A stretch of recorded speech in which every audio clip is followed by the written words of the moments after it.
my very best to get this job that I so crave. Welcome to a contender match, which is going to get you to Mayhem at the Multiplex 6. My name is Tim. I'm here to host this contender match.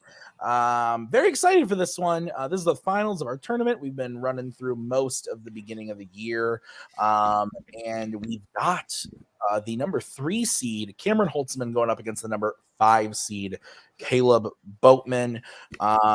Going to be interesting. I haven't been here for the last match for both of these players that got them to this place. I got to see them from behind the scenes. But nonetheless, they're here and they're playing for a shot at the title. You're going to see either Holtzmann or Boatman going up against Cody at Mayhem at the Multiplex 6, which is a pretty tall order, and I'm excited because I think either of those fights is going to be good, and I think this fight today is going to be pretty interesting. And when you look at like Boatman versus Coho, friends playing against each other, they throw all that shit out the window. So now what's going to happen when it's Boatman versus Holtzmann? I'm looking forward to it. So Brian, bless you. You're here for another one of these. Why are you so sweet to me? I'm just a masochist, apparently. This one I expect actually to be a lot like the last one, except I'm hoping that everyone has reviewed their picks and they know what they're arguing, so we don't have any discussions and breaks and figuring all that stuff out. No, but seriously, this will be another good one. I mean, this is to see who goes on for a title match. So obviously, we're getting to the best of the best here. Yeah, and Mark, also, why are you so sweet to me? I won't really answer that question. I'm just going to say I'm very glad that you're here. Thank you, Mark. I'm happy to be back, but let's get into it. We're going to start with some opening interviews a little bit, starting with the lower-seeded player, Caleb Boatman. Caleb, you don't want to be here. Why are you here? Because you said, Boatman, I need you to – I can't take you out of the Fanzone tournament. So could you please do me a favor and play this tournament? And then I kept winning because I did try in the actual matches because I'm not good at not trying.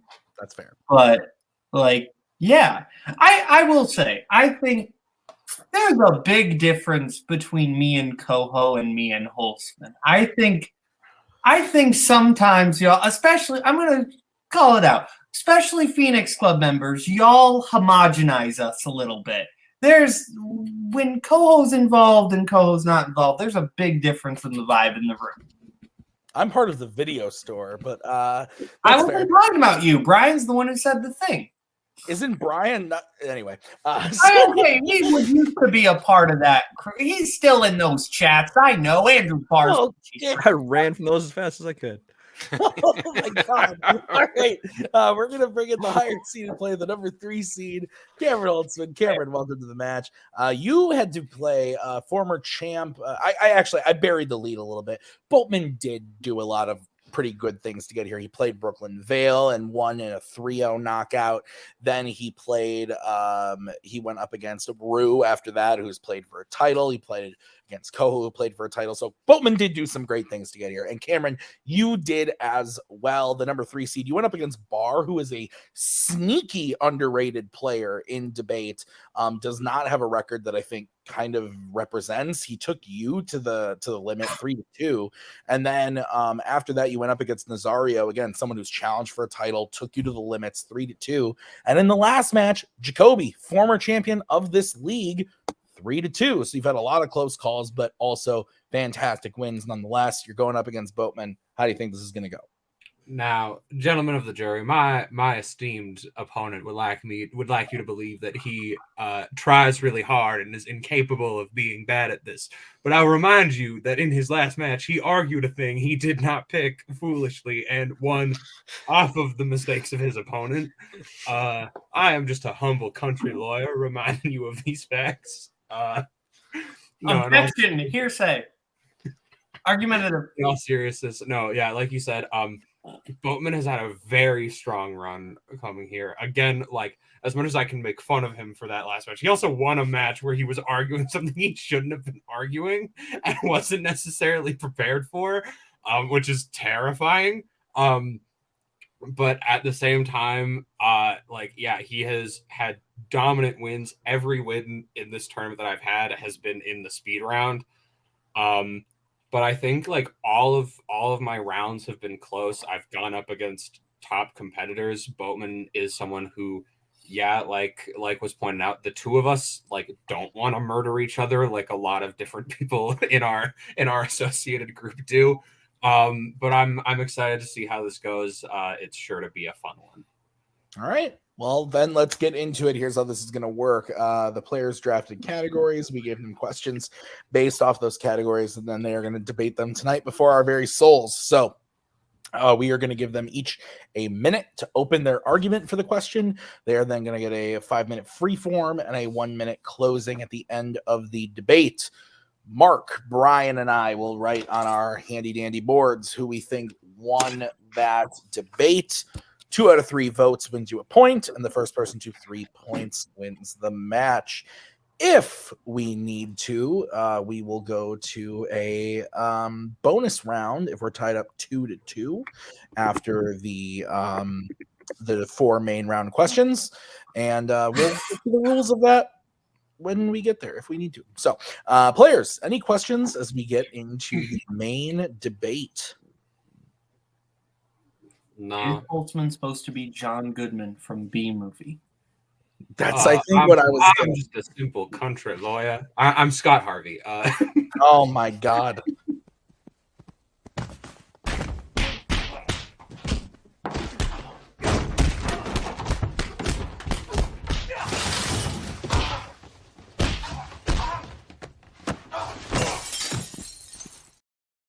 Let's get into it. We're going to kick this off starting with Cameron's question in the category of DreamWorks animation. The question is, besides the Night Fury and the boss dragons, what is the best dragon in the How to Train Your Dragon franchise?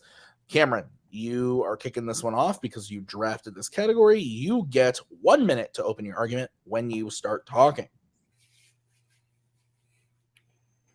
So for me, when it comes to arguing what the best breed of dragon in the How to Train Your Dragon franchise is, you want to look not just at a narrative standpoint, but at a standpoint of how it functions as a dragon within the universe. And that's why I chose the Stormcutter, most commonly known as Cloud Jumper, Valka's dragon in How to Train Your Dragons 2 and 3.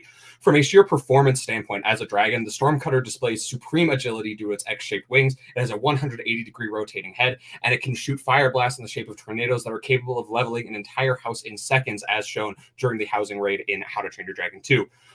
Chronologically through the series, the Stormcutter is shown to be one of the first dragons distinctly aware of determining the difference between humans who are threats and those who are not, showing an intelligence and an empathy that is part of the impetus and the core ethos of the How to Train Your Dragon series, knowing that baby Hiccup and young Valka are not a danger, and even being able to sense the potential and the ability to work with dragons that they have in the future.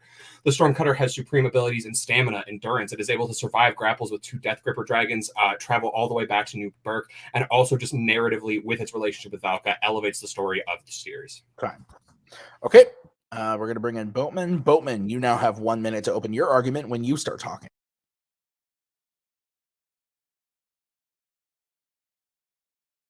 I picked the Monstrous Nightmare. The Monstrous Nightmare is not only in terms of the How to Train Your Dragon universe, but I think just kind of in terms of animation is one of the most unique ideas for a creature I've ever seen, and is so cool. For those who don't remember, the Monstrous Nightmare is the dragon who literally is able to just set itself on fire. Apart from breathing fire, it's able to actually just create fire itself and be this being of fire. Looks awesome, incredibly scary, but just because it's scary doesn't mean that it can't eventually be trained. It does have the narrative aspect of that is the dragon that Hiccup is assigned to kill in the final dragon training confrontation, and he eventually chooses not to in fantastic scene. And then it becomes Snotlout's dragon later on in the franchise and in the movie. Time. Okay. I can already tell you this much. I want to rewatch these movies now. All right, guys. 5 minute freeform. I love them so much. So I'm going to throw up the 1 minute warning when the 1 minute warning comes. If any of you talk too much, I'm going to throw up the let's move on. Don't make me do that or I will be upset. 5 minute freeform when one of you starts.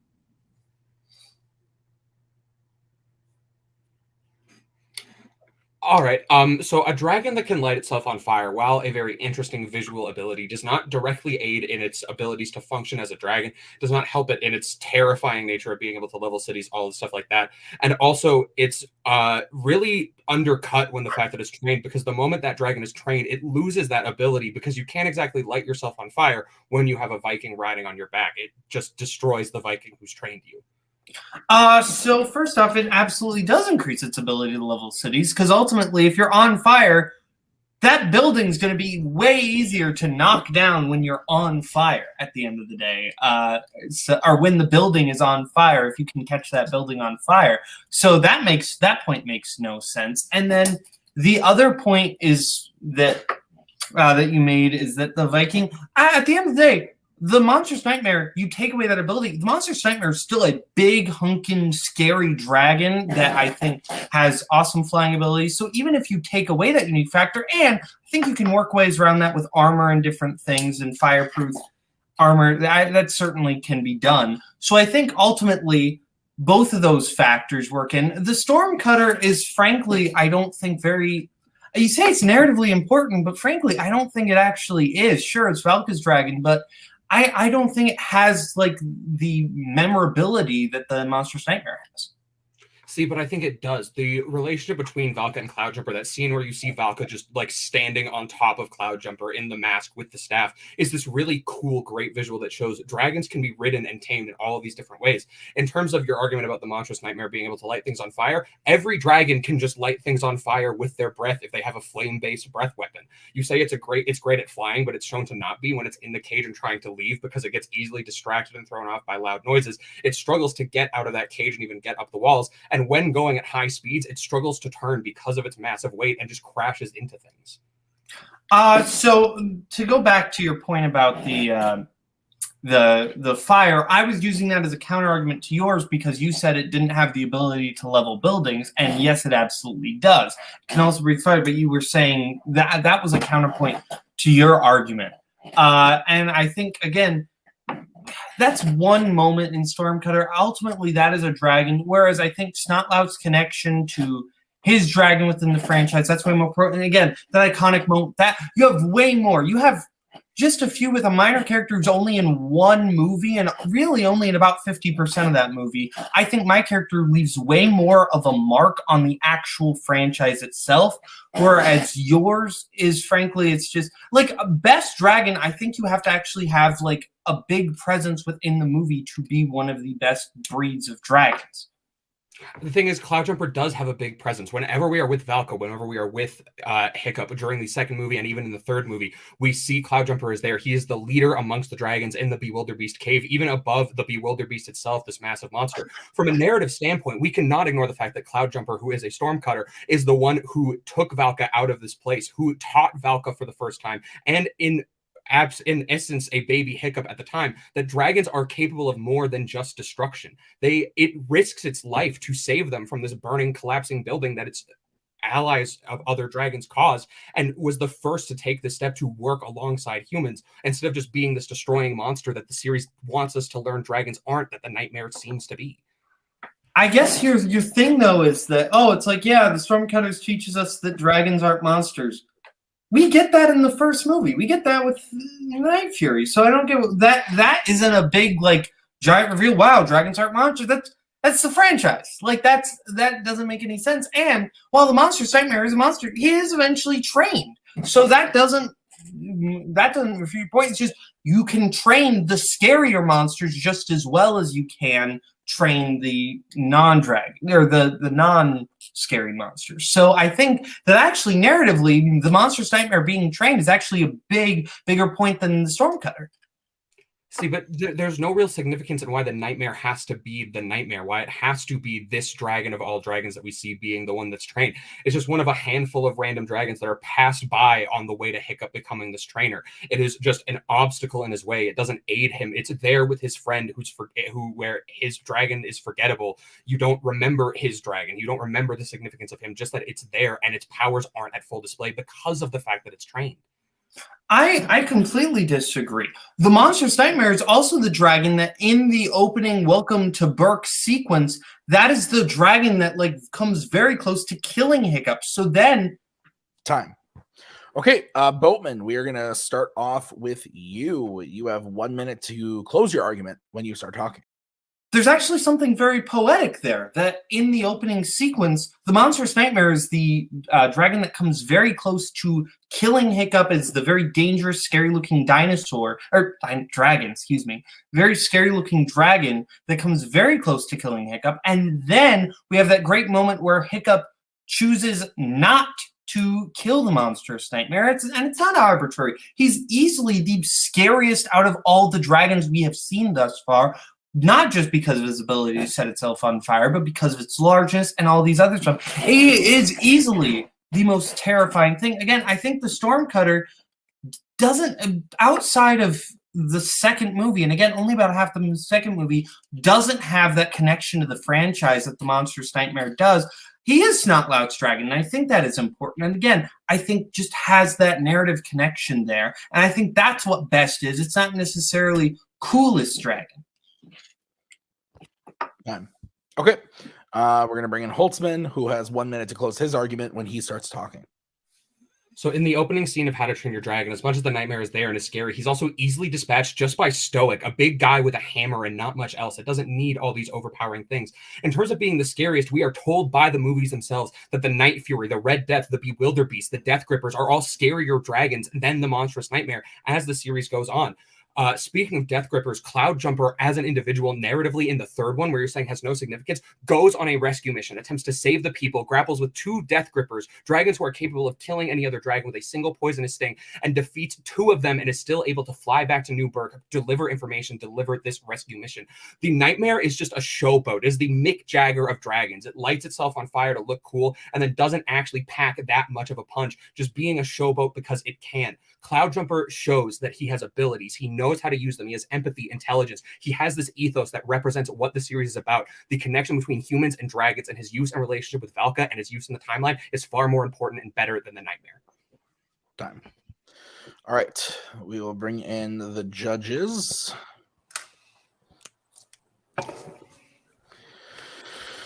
Okay.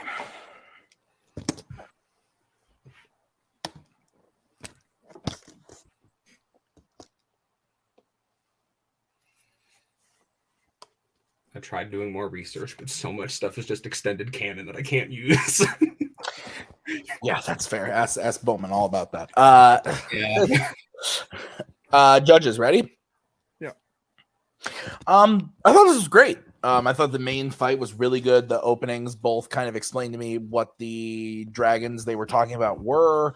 I was able to picture them based on their descriptions and what their purpose was in the movies, not just singular, but plural. I thought they did a really, really good job. And their back and forth I thought was really strong. This was great. But then the closings happened, and I thought Boatman's closing was really good, and I was like, fuck, I don't know where this is going. And I thought Cameron just like wiped all over him in the closing. I thought Cameron was able to take everything Boatman said in his closing and just turn it around on him. I thought Cameron's closing was the strongest thing he did in the whole fight. Really, really good closing that was able to take what Boatman said, turn it on its head, and just take everything he had said previously about his dragon and up it. I thought it was great. So we say a lot like, oh, if someone knows a lot about their category, I didn't think that necessarily happened this time. Like, I think Boatman came to play in Cameron's category, but the closing for Cameron was just really strong for me. So, Brian, where are you voting? Yeah, I agree. I mean, I think these are 2 great choices. I did find it interesting that Boatman said, we're not talking about coolest, because actually I would have thought his was cooler anyway.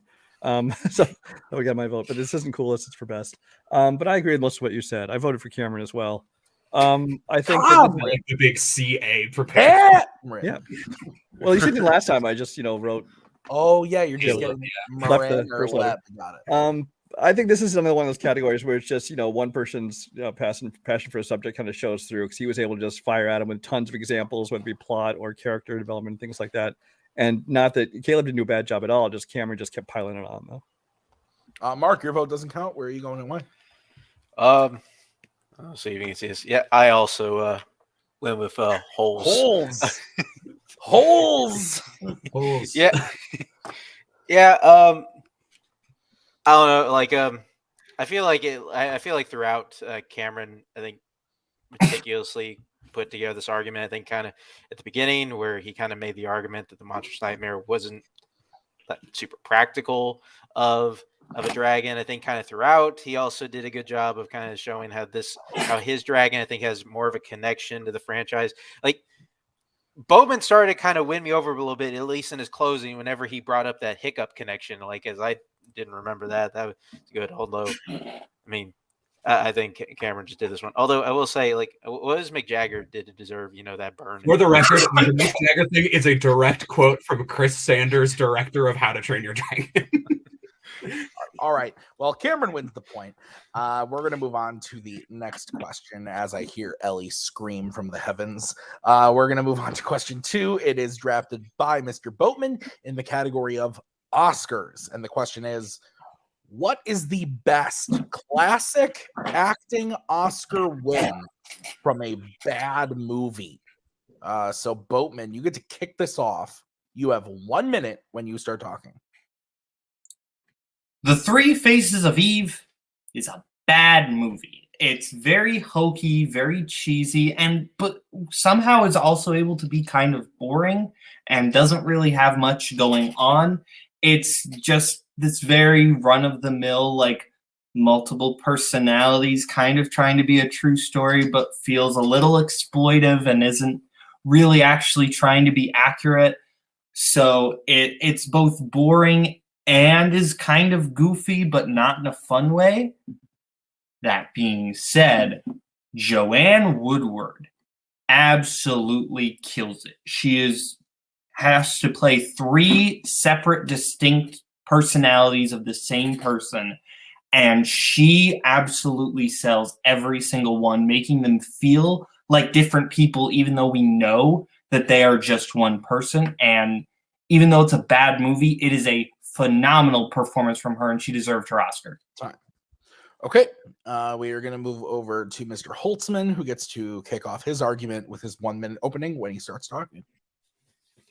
When looking at some of the greatest actors of all time, one of the most obvious answers that a lot of people will tell you is Sidney Poitier. And Sidney Poitier won his Oscar for the film Lilies of the Field, and deservedly so. He is bringing a sense of heart, charisma, charm, and class to a story that frankly does not deserve to have a performance as good as him in it. It is a story that has not aged particularly well, with the entire plot sinking into stereotype. A film that posits itself as this simple little story about the power of friendship and religion, and ends up in a lot of convoluted moments, proselytizing to you, being preached to both as characters and as an audience. But throughout all of it, Poitier, in this really simple narrative that is being forced down your throat, is able to bring this class, this charm, this nuance to it, and have this growth arc, have these great comedic and dramatic moments, bring his trademark levity and realness to this role. He is able to rise above the limited and condescending material given to his character, and just be free, be loose in a way that he doesn't in a lot of movies. And it's refreshing and it's fantastic. Time. Ellie agrees with both of you. She thinks these are both bad movies, clearly. Is she cheering for us? She's saying the movies are bad, guys. 5 minute freeform when one of you starts talking. Okay, so I think you're wrong twofold. Because for one, I think that this is a pretty average Sidney Poitier performance. It's Sidney Poitier, but it is not any of his best work. It is ultimately just Sidney Poitier kind of doing the thing that is the through line through most movies without adding anything new like he does in stuff like The Defiant Ones or Guess Who's Coming to Dinner in the Heat of the Night. It's also, I think, a good movie. I actually think you get so many great moments. Like, you have that moment where he teaches the nuns to sing. You have so many other great moments like that where Homer is able to, his differences with the head nun. Lilia Scala, who is a great performance in the movie. Three Faces of Eve, you don't have a good movie there, but you do have Joanne Woodward playing Eve Black, Eve White, and Jane, all 3 distinct personalities. Great performance in a bad movie. There's a fine performance in a good movie. See, the thing is, I think Woodward actually does a lot of actively bad work. She never actively sells the transition from Eve to Jane because she's always looking down like this and covering her face. It's really easy to say I'm acting and say I'm changing when I don't let you see any of that happening. Woodward gets stuck and bogged down in the melodrama of being this person so often that when we do have those moments to see the more outgoing part of her, we don't really believe it. It doesn't reach its fullest potential. As well, Three Faces of Eve is a beautifully sympathetic portrayal of mental illness in an era where, frankly, people with schizophrenia in film were portrayed as villains and evil and these terrible people. And is a refreshing and important movie in the time because it humanizes her. As well, you want to talk about other good performances elevating a movie? You have Lee J. Cobb giving an incredible supporting performance, which is way better than anyone else in Lilies of the Field could be doing. I love Lee J. Cobb, but he gets nothing to do in that movie. Absolutely nothing to do in Three Faces of Eve. And you saying the movie isn't about the transitions between the three characters. So saying she's covering her face to show the transition, that's because that's what the actual Eve Kendall did to show the transitions between the character. So that's a ridiculous complaint. It's not about the transitions. It's about creating three distinct characters, which is exactly what he did. Sidney Poitier is an example of, again, he's fine, but he's not doing anything particularly interesting. You look at something like The Defiant Ones, you look at Raisin in the Sun, you look at even Guess Who's Coming to Dinner, where he's doing something similar to this, but gets to have a whole lot more gravitas. He gets nothing in this movie. Joanne Woodward gets a lot to do. Sidney Poitier is giving a completely mediocre performance. See, but I disagree. And the thing is, you're saying it's not Poitier's best. Poitier at his 5th or 6th best is still way better than a lot of actors could ever hope to do. But he is stuck in this movie where the plot really has nothing going on. It is indescribably boring. It is guy shows up, guy starts building a building, guy finishes building a building, and he leaves without getting paid. He is able to have these great moments where he has that scene where he has the one-sided argument with the nun where he is the only one talking, quoting scripture to justify that he's getting payment. He has these fun moments of him having this like lovely song number of him saying amen with the nuns. All of these really fun things that allow him to show this side that we never see from him before. Whereas Woodward, you're saying the real Eve Kendall didn't do this. Eve Kendall was not a real person. This is inspired loosely by a true story, but was not the real person that existed.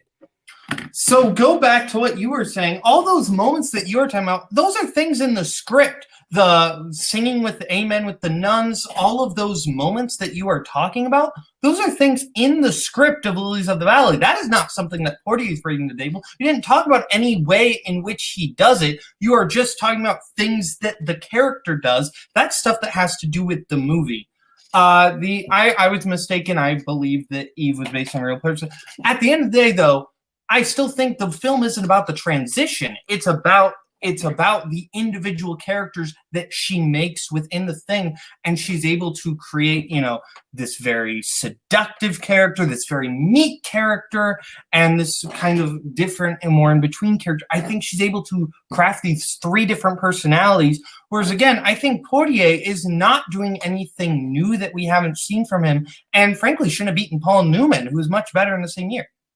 Well, first of all, the question is not most deserving. It's just which one is the best of the two of our picks. Second of all, the biggest thing is Eve is given the opportunity to do these things in the narrative. You have the scene where she goes out to the nightclub and she has to switch between being Eve Black and Eve White and her reactions and her interactions and her, frankly, fear in that moment. And that is imbued by the narrative. The narrative knows how to put her in these situations and how to direct her in these situations where even the movie takes these tonal changes and applies them into the film. So it might feel inconsistent, but that is deliberate with the changes with her. Time. I'm going to need to turn on a lamp. Okay, so we are going to start with Cameron. Cameron, you get 1 minute to close your argument when you start talking.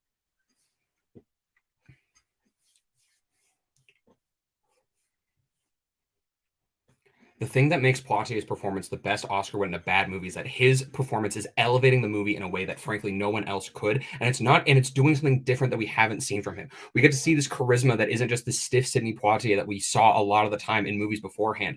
We get to see him rise above the limited, condescending, boring, and frankly, problematic and offensive stereotypical narrative forced upon not just him, but the supporting characters in the movie. He is able to have these fun moments. He's able to have these serious moments. He is able to have all of these iconic and enjoyable moments moments within the film.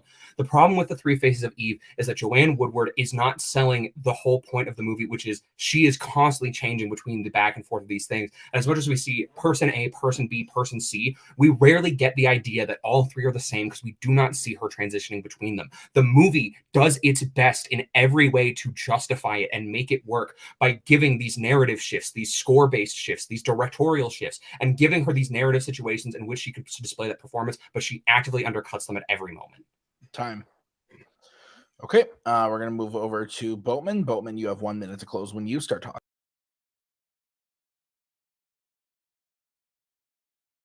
Holzmann keeps calling Lilies of the Valley or Lilies of the Field stereotypical and all these other things, but he hasn't actually given any specific things within the film that have that. The only things he's given are scenes that are great, and they are great because they are written as great. And ultimately, the one thing that he said was, oh, it's about a guy who builds a church and doesn't get paid. Lord of the Rings is about people returning jewelry. You can sum any movie up and make it sound boring. At the end of the day, Lilies of the Field is a movie where you get to a character and another character who, through religion and through differences and all these other things, are able to see each other on a level, and it is beautiful.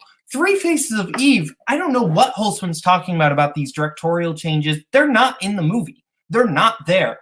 What you have that represents that, Holzmann even represented the fear, which is you can see through Joanne Woodward in the transitions when she plays these three distinct characters incredibly well. Time. Oh, man, this is a good one. Okay, we're going to bring in the judges. Boom, boom, boom. Okay. You better believe the first thing I did was go to look at Tim's reaction backstage to a certain comment that was made.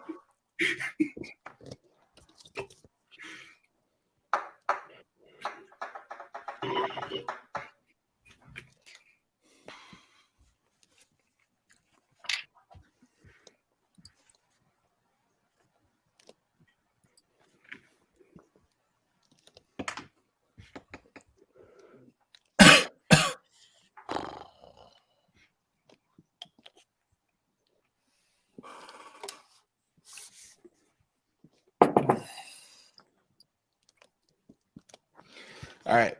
Judges ready? Yep. Sure. Okay. Actually, 1 sec. Mark, go ahead. You're kicking us off. Okay. Oh joy. Yeah, this was a really hard fight to judge off of. I feel like both. Oh, The suspense. Mark, you there? What? Oh, you're back. You Okay, cut cool. out. You're back. You know, I cut out. Okay. Go You ahead. think that of something? Okay. You know, it just so it doesn't happen again. I win with Boatman. I think at the end of the day, I think I'm just kind of more sold on the intricacies of the performance of Joanne Woodward, and also kind of how, you know, the movie, like, you know, wasn't that great. I think, and also I think Boatman, I think actively, he did a better job, I think, of fighting back against the Poitier pick than I feel like Holzmann did on the Joanne Woodward pick. I'll go next. I'm on a boat, motherfucker. Don't you ever forget. I do think that Cameron did a good job in his opening, especially. I think he convinced me of why Poitier's performance is very good.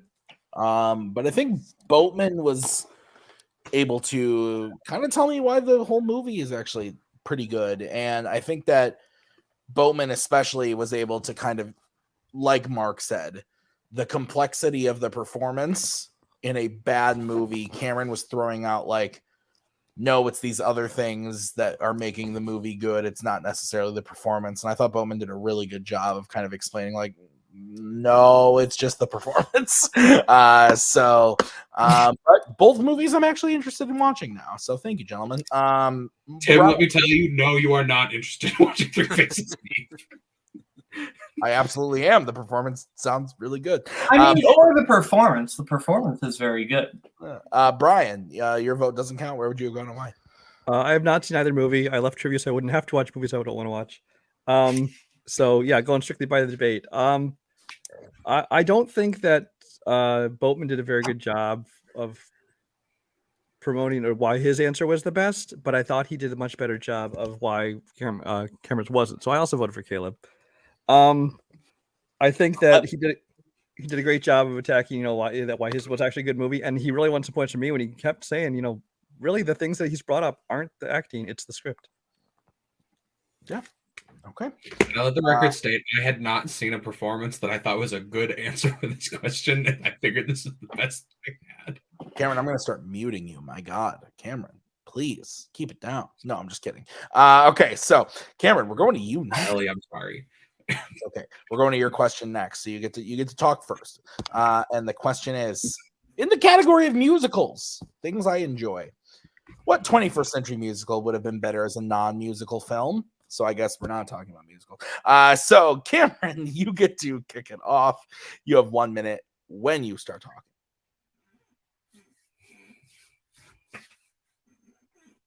You give me an Oscar-nominated director and the most awarded actor in the history of the Oscars and put them together to make an autobiographical film, or not an autobiographical film, but a biographical film about one of the most prolific Italian directors of all time, which is a remake of one of the most acclaimed films ever made.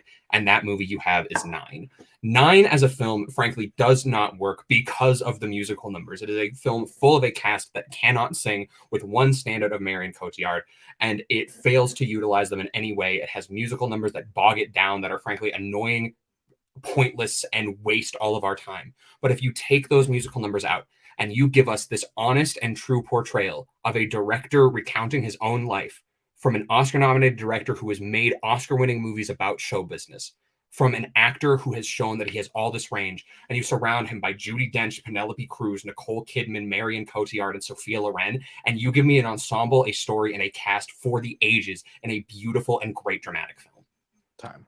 I promise I will turn my lamp on after Boatman's 1 minute opening when he starts talking. I think I'm in agreement with everyone else who, when they saw the movie Cyrano, we all collectively said, that was great. I wish it wasn't a musical. Because the big problem with Cyrano is that Peter Dinklage cannot sing. He is giving such a great performance, and it's such a unique take on this character, Cyrano de Bergerac, we've seen before, but we actually get this unique angle to it, because instead of just, guy with the big nose, it's a little person. And I think making that the angle of it and actually bringing it with some more dramatic flair, I think that would have been so good. And it would have been the best adaptation of Cyrano de Bergerac, because a lot of them have great performances, but the movie itself isn't there. And Joe Wright's costuming and production design is brilliant. But Peter Dinklage cannot sing, and it hurts the movie so much because he can't sing. Time. All right. I've seen both these movies, so hey, 5 minute freeform when one of you starts talking. The big problem with your pick is that your movie is 8.5. Nine, the thing that makes Nine unique is that Nine is Nine, the musical, the adaptation of the stage musical. Without it, it is just 8.5, but it doesn't have the actual perspective of Federico Fellini. So what's even the point of it? We have 8.5. 8.5 exists, and without Fellini directing it, then what even are you doing with it? Because you can't even call it a Fellini thing, because the main character isn't even Federico Fellini. Cyrano, without the musical, is still a fantastic adaptation of a story, and it would be the best version of that story. Okay, so first of all, Cyrano, the movie you're talking about, is also an adaptation of a pre-existing stage musical. It has beautiful music within it, like songs from the National, like Wherever I Fall, Madly, Someone, Overcome, all of these beautiful, beautiful numbers. Peter Dinklage is a good singer, regardless of what the internet will tell you. And the reason why is because his voice, as much as it doesn't show the range or the power, that is not what Cyrano as a character is about. Cyrano is is showing this deep and unrefined internal passion that he has, and Dinklage's voice reflects that. Meanwhile, in 9, you have all of these actors who can't sing that I'll raise over your hypothetical Peter Dinklage, like a Judi Dench, a Penelope Cruz, a Nicole Kidman, a Fergie, a Daniel Day-Lewis. All of your cast can't sing instead of one person in yours. There is a big difference between mine would be the best adaptation of the source material if it wasn't a musical, because also the musical numbers slow down the pacing of the film, whereas you need that kinetic energy there that every other adaptation has. But it would have the edge and the societal implications of Peter Dinklage casting that would make it work. 9, without the music, is, again, it's 8.5, but not from the perspective of Fellini, from being directed by Fellini, which is what makes it interesting. The fact that Fellini is directing 8.5 is what makes it interesting. Without that, you have nothing. You don't have anything. See, but the thing is, I think when directors make movies about themselves, apart from maybe 8.5 and all that jazz, they can be stuck in this place of bias, falsehood, and untruth about their own lives by giving a more objective take from an outsider's perspective, giving it a more modern and English language take that makes it more accessible, removing the 3-hour-long runtime that is a massive barrier for entry and frankly is inconsistent throughout its runtime, and condensing it down into this shorter, more simple, but still the same core story about the same ideas with a stellar cast who can't sing and taking away their reason to sing makes it a much better movie. It improves it that much more over the original. I don't need it to be better than 8.5. I just need it to be better than the 9 that already exists. Again, what you just described to me sounds awful. You are talking about chopping, not only you're making it more accessible, chopping it down, which is widely considered, 8.5 is widely considered one of the greatest movies ever made, and you yourself just said, besides 8.5 and all that jazz, you directors don't have that objective perspective. Fellini does. 8.5 exists. There's no purpose to 9 existing whatsoever as your movie unless it is a musical. What it should have been is a musical, but with better singers. That's the thing. Cyrano is a movie that if you cast better singers, you lose Peter Dinklage's brilliant performance as the character. But if you take out the fact that he can't sing, then it's great and it still has the pacing that you need for a Cyrano de Bergerac adaptation.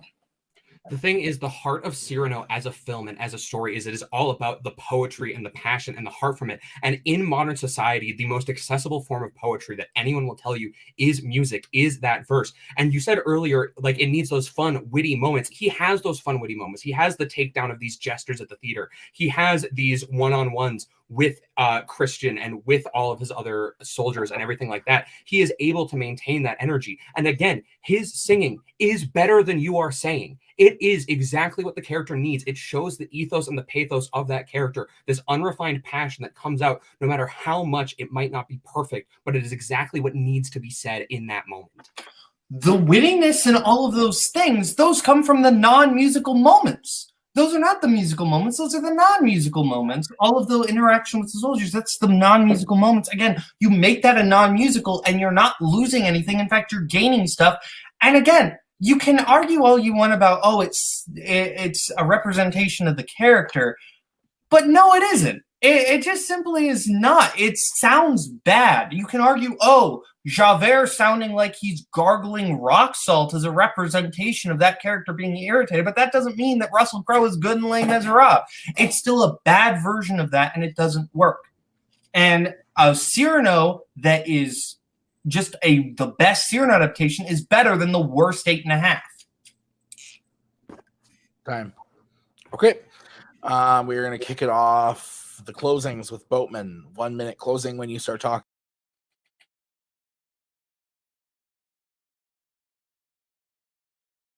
Holzmann and I are both talking about source materials that have been done before.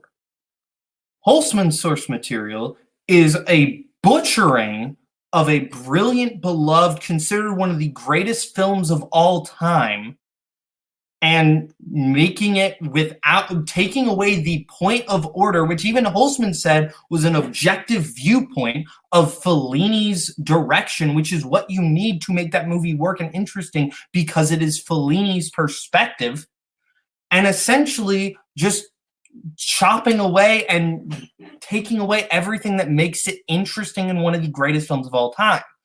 Mine is a film that takes a good script, but at the end of the day, a pretty superficial one, and adds gravitas to it through Peter Dinklage's casting, but removes the unnecessary fat and flab from the songs, and again takes away the big criticism that everyone has, which is Peter Dinklage's singing. Time.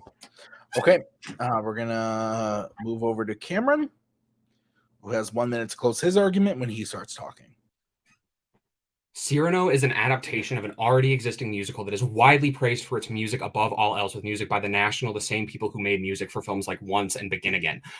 It is full of great musical numbers. Wherever I follow someone to say Overcome, the heart of Cyrano is about poetry, about that musicality in his voice. And Peter Dinklage is doing exactly what is required of him. Even if it's not the most technically proficient thing you want to say, it is what is needed.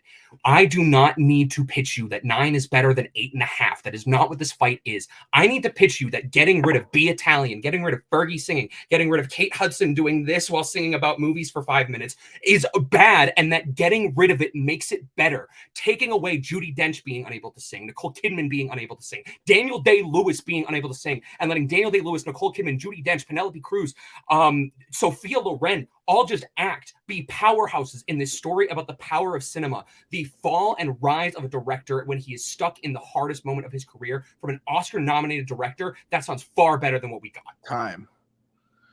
Fucking hell, man. Okay.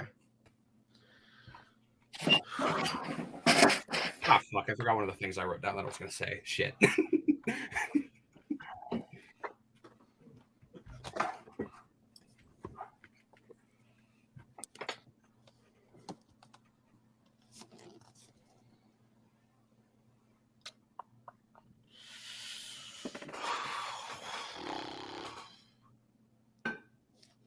Boatman, did you like when I went like this? Sure.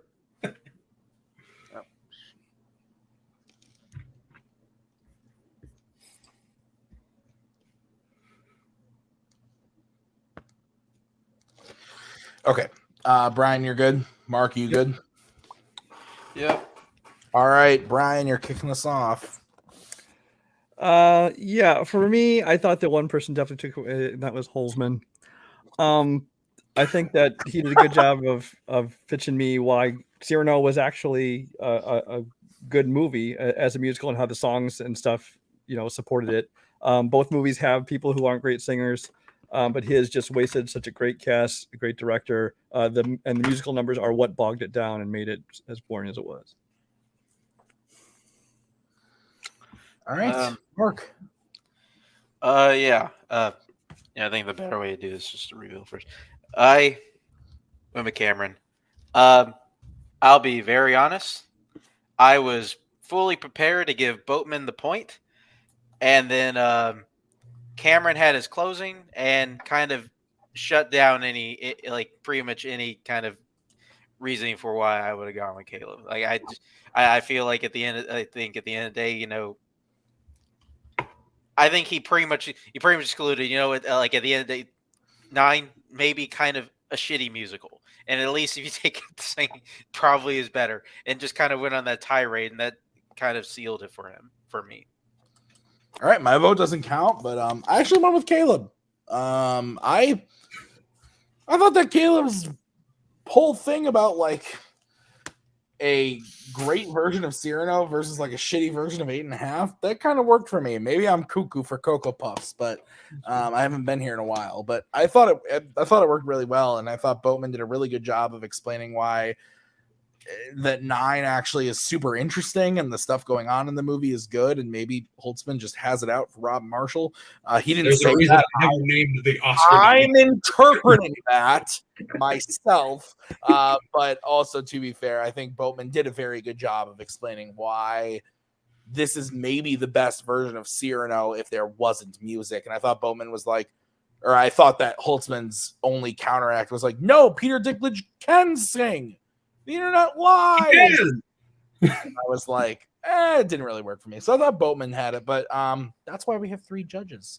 So we are going to move on to the final question of the round. Boatman needs to hit this. in order to send it to the bonus question.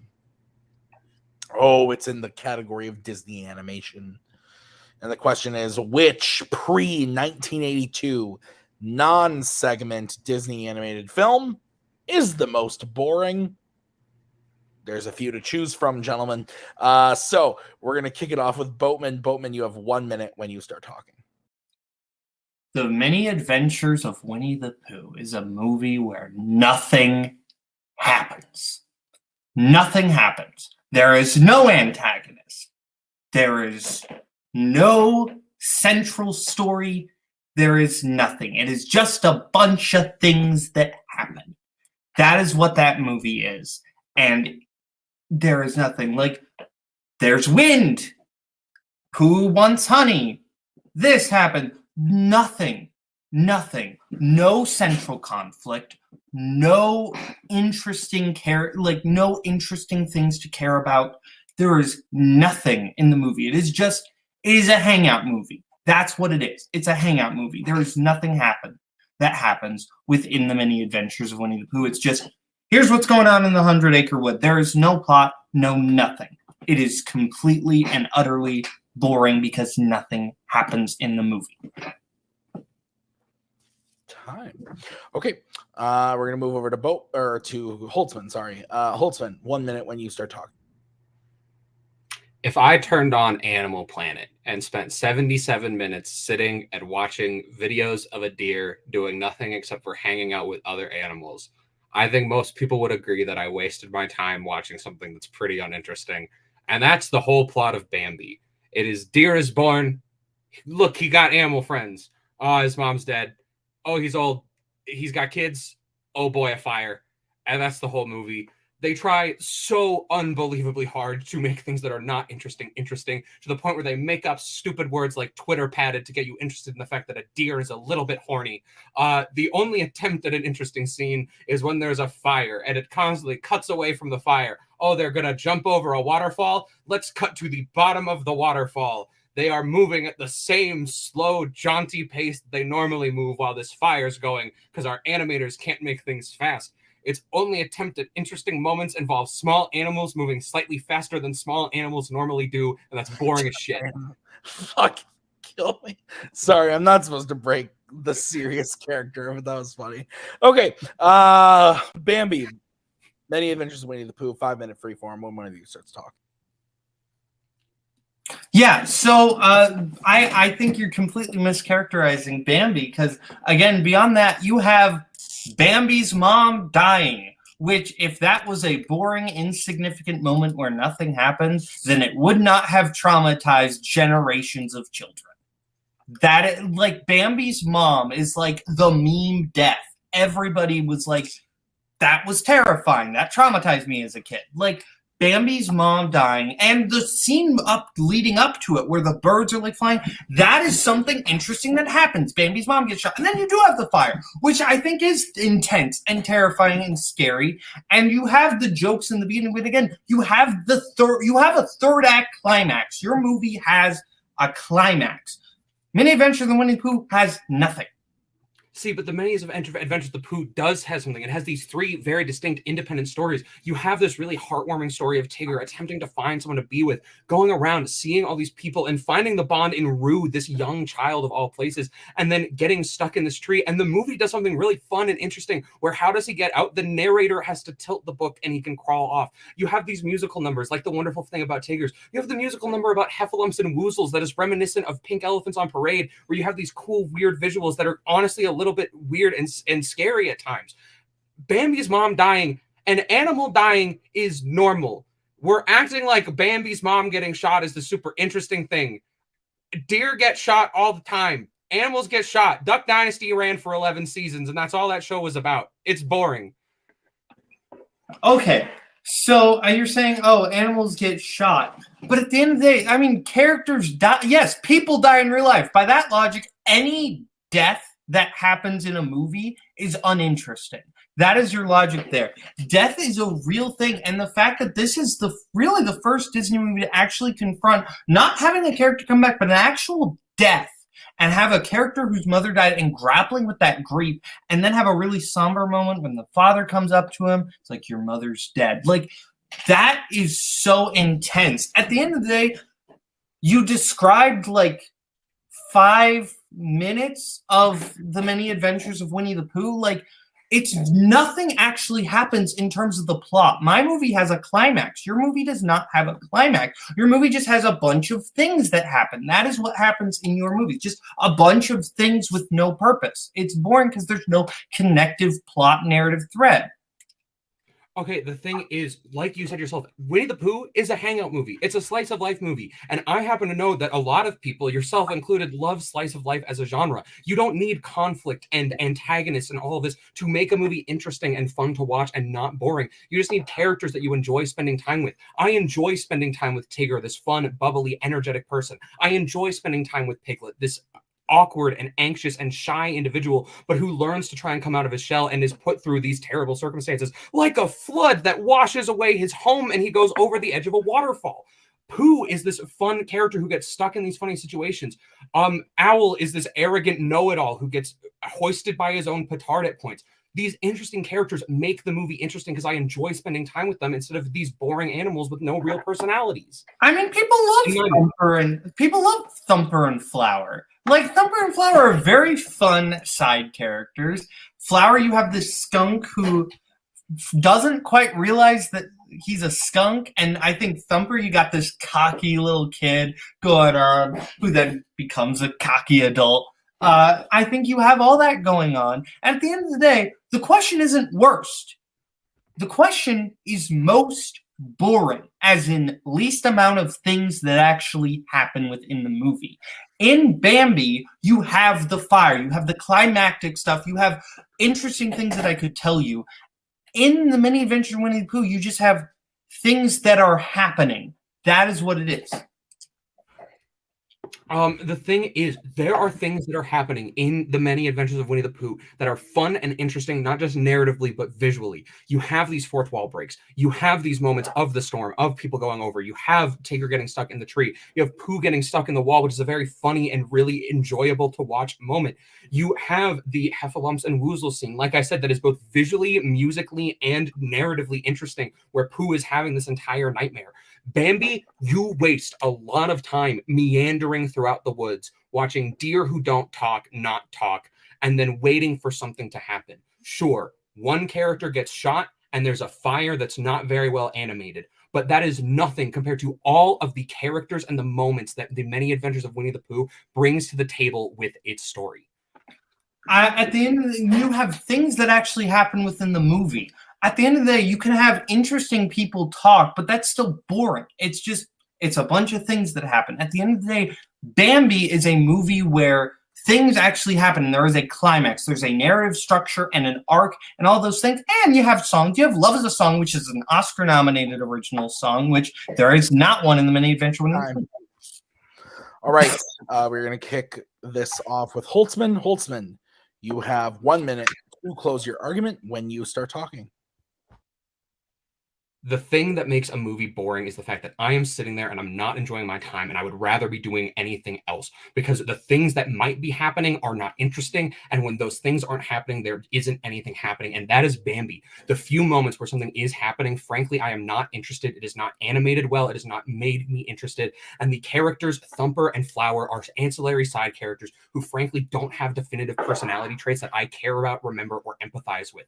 The Many Adventures of Winnie the Pooh has the storm, has the getting stuck in the tree, has the fourth wall breaks, has Pooh getting stuck, has characters going over a waterfall, has fun, energetic characters, musical numbers, all these great things. Love is a Song is a boring song. It really is from Bambi, but Heffalumps and Woozles, great song. The wonderful thing about Tigger's, so unbelievably fun. We get these relationships, we get these connections, and it gets us involved and interested, and it is interesting because we fall in love with these characters, because we care about them, we empathize with them, and it makes us feel the way we did when we were kids. It is that beautiful, lovely slice of life that we want to go back to. Strike it from the record. First time I've had to strike something from the record tonight. Holtzmann. 5 minute freeform. Fuck, I haven't done this in a while. 1 minute closing for Boatman when he starts talking. If the question was worst, then the question would be, what is the worst non-segment Disney animated film? The question is most boring. At the end of the day, I think you and I can both agree. A Yule log is boring. I like a Yule log. It's comforting. It's nice to watch. That's what Winnie the Pooh is. It's a Yule log. Bambi is a Yule log that then turns into fireworks in the last 10 minutes. That's interesting. That's exciting. That is a thing that happens. At the end of the day, Holzmann was claiming that the characters aren't there. I think Bambi matches Winnie the Pooh in terms of characters because you have Thumper and you have Flower, who, again, I described to you their personalities there. And I think you have those there. You also have Mr. Owl, I think, is a very goofy character who claims to know all these things about different things that he really doesn't. And Heffalumps and Woozles is actually kind of a boring number. It doesn't have the intensity. It's like a neutered version of Pink Elephants on Parade. Time. Man, I hate my job. Why do I do this?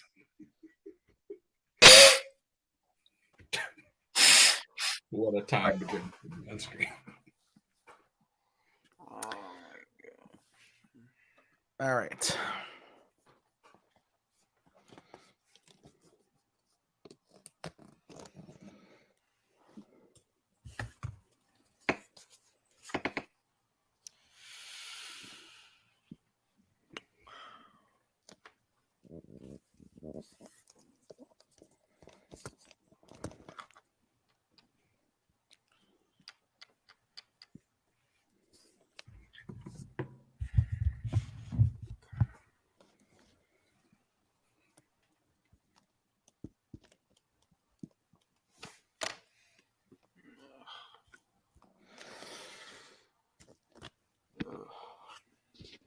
Okay. I got my joke answer written down. I get to go first. Are you guys ready? Yeah. Yeah. Okay. This was weird. Both actually really interesting picks, especially what I know about the people involved. Strange picks. Don't let that go into account. That being said, based on the arguments, I went with Cameron. And the reason why, I think that Boatman did a really good job of explaining why there was some stuff in Bambi that is good. He went on a lot about why the question was boring, not bad or good. But I thought that his argument didn't really support that point, in that he was talking about how Thumper and a Flower are good, not necessarily exciting. He talked about a lot about how the last 10 minutes are like fireworks crazy, but that the rest of the movie, he didn't talk about the rest of the movie. And I think that he brought up Flower and Thumper a lot, and Cameron kind of countered it with like, Tigger has this, Owl does that, Eeyore does this, Pooh does this. Like, brought up every other character that's like, Winnie the Pooh is walking with bangers. And so I don't think they both actually, I like both of these movies quite a bit, actually. I think Bambi is super underrated, and Winnie the Pooh is a delight. It's a warm hug on a cold day. But that being said, I think that Cameron just did a better job of being able to say that you say Winnie the Pooh is boring, but these characters are really fun to be with, and that's not boring. So, Brian, you're going next. I disagree with Tim in that both of these movies are awful. Oh, great. Although I think when we came up with the question, I think I said the correct answer is all of them, because old Disney movies are boring. No. I do agree with Tim, though, in that I voted for Holzmann. I just feel like Caleb said in his closing that, you know, he pointed out the question is not worst movie, it's most boring. But then he argued a lot of his argument was arguing it as a plot question. And while Winnie the Pooh doesn't have a plot, Cameron pointed out that still lots of interesting things happened, you know, things that made it, you know, fun to watch, things like that. And so while maybe it doesn't have a plot, it was not as boring. All right, Mark, your vote doesn't count. Where are you going and why? Yeah. It's honestly hurt to do so, but I honestly did go with Caleb. I I think where I mostly landed on was and we didn't honestly it wasn't spent that long on, but it's something I kept thinking about throughout is the Bambi's mom dying. And I didn't really feel like Cameron had a really good defense of that one. And I feel like ultimately like it is like a super iconic thing that I don't think we can kind of look past on that because other than that, I mean, it was a really good back and forth, but I think the Bambi point, at least the Bambi mom point, kind of pushed it for me just a little bit. But I mean, like you said, my point doesn't matter. So Yeah, and that means your winner is Cameron Holzmann. We are gonna go into post-match interviews. We're gonna start by talking to Caleb. Caleb, fantastic showing today. Split the vote. There wasn't a clean. Was there a clean sweep? The first two were both clean sweeps. The first two were clean sweeps. Why listen to me? I don't know what I'm talking about. But Caleb, you split the last two between Mark and myself, and fantastic match. I thought you played really well. I think in this match particularly, you came with a sense of I really want to come prepared and jump in and attack from the get-go. And I think that showed. How are you feeling about the match? I know you don't like to lose, but I think, man, you played really great. How are you feeling? I mean, I disagree with your assessment. I was kind of out of it today. Oh, I don't want to get too much into it, but I kind of had something tough happen today, but I didn't want to push the match because I kind of knew this was the last day we could shoot. And I'm kind of fighting a cold too. So I kind of went into this thinking I could pull this off, but maybe not. But I kind of went in thinking I was going to lose most of the matches that I played. So I thought maybe that could have worked out, but not today. Holtzman's just a great competitor, and he talks very knowledgeably on this stuff because he knows his stuff. I think him versus Cody going to be really interesting. Going to be excited to see that. Boatman, your beard looks fantastic. Who do you want to play in your next match? I'll play again. That should have been the first part of the question is, do you actually want to play again? But yeah, sure. I don't know. I mean, I don't know. Whoever you throw at me, I kind of want to avenge my Jacoby loss now that there's not TV in the category anymore, and because I that's the only loss I'm still kind of salty about because I was like, yeah, I had to pick movies which he could easily watch in 2 hours, and he was able to argue about a full season of Game of Thrones, which I was not able to watch in preparation for a match. So I'd like to be able to fight Jacoby on the merit of things we can watch in 2 hours. Hey man, I always throw out that Jacoby is a former champion because I think it's true. It is true. And so I think it's worth saying. But at this point, with this loss, you are at 7-4 with 2 KOs, and Jacoby is at 7-3 with 1 KO. I think we might be able to make that happen later this season. So we'll talk later. But Boatman, great job today. I think this was a really great performance. And thank you for coming to play in the finals. Very much appreciate it. So we are going to move over to the winner today, Cameron Holtzmann. I joke, I kid, not really. You love to talk, Cameron, but this is your time to talk. You won the match. You're going to Mayhem at the multiplex. How do you feel? Ellie's pumped. Bucky's excited. What's your thoughts? First of all, I believe this is my first ever appearance at a Mayhem at the multiplex.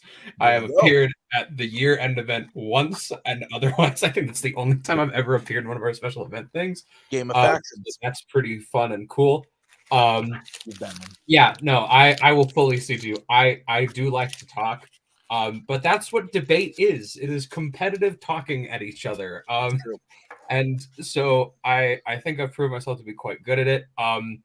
Yeah, Boatman, I think played really well today. He had me on my back foot on defense in places that I did not think I would be, more than a lot of opponents I faced before here have. The moment that Oscars debate started, Boatman pushed me into a corner and then just started like stomach punching me, and I could not get out of it absolutely whatsoever.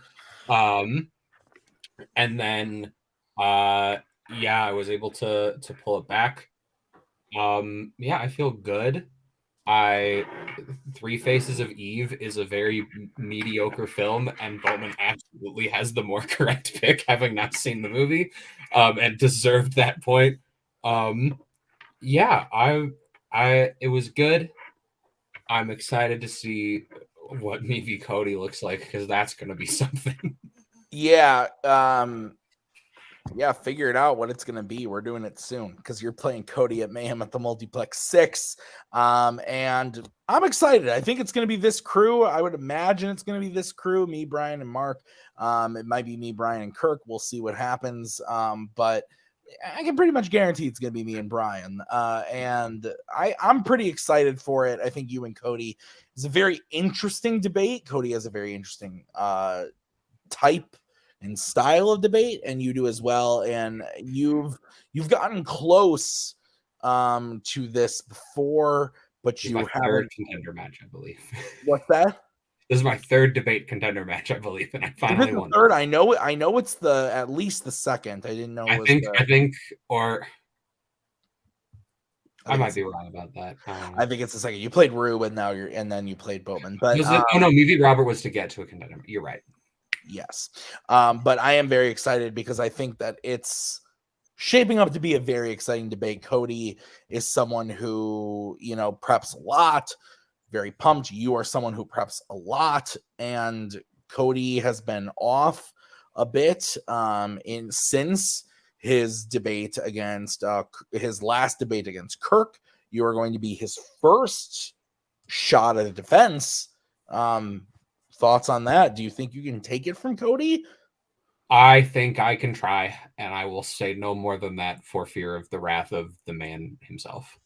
Fair enough. Well, Cameron, I look forward to it. Thank you for being a part of this. We will see you very soon at Mayhem at the Multiplex 6, and we will get final thoughts, starting with Mark. This was a very interesting match to sit in on, just because I feel like pretty much every question that was posed today was something that I know nothing about. Like the classic acting Oscar was a really fun one to sit in on. Didn't know either of those movies existed. I'm like, okay, cool. Like, I guess these are good performance, whatever. But no, this was a really fun match. Definitely looking forward to whatever Holzmann has for Cody. And I guess Brian can go. Yeah, move it over to Brian. Yeah, no, I mean, this was good. I mean, it's one of those ones that actually was pretty close. I think that there was only maybe one of them that I thought was like a landslide victory. But did a good job. Boatman can finally get that, rest from debate, since, he didn't even want to be in this in the first place. But I mean, he's still good at it. He still puts forth the effort and has gotten this far to the contender match. But Holzmann just came prepared. He came super prepared, and I thought he did a great job. As far as the match against Cody, it's going to be interesting because it's two very different approaches. Cody is going to try to, berate Holzmann and make him cry, and Holzmann is pretty much going to make Cody pull his hair out, just being frustrated and annoyed. So there you go. What little hair Cody has. No, I can't comment on that. I'll leave my head. Cody, oh my God, I love you. And I love you, Holtzmann. This is going to be great. I'm so pumped. We have been waiting for this next title match. The last one aired in February. We have been waiting for this, and I am so pumped that we're finally getting there. It is going to be Cody Newberry versus Cameron Holtzmann. Cannot wait to open up Mayhem at the Multiplex. So thank you to Cameron and Boatman for debating today. Thank you to Mark and Brian for being the judges. Thank you to Kirk for being ready to judge, but then not needing to be here because I was here. So thank you. Thank you, Kirk. And we will see you guys next time at Mayhem at the Multiplex. Until then, have a good one. Bye-bye. There we go. Thank you very much. Please come again. We have a lot more groceries.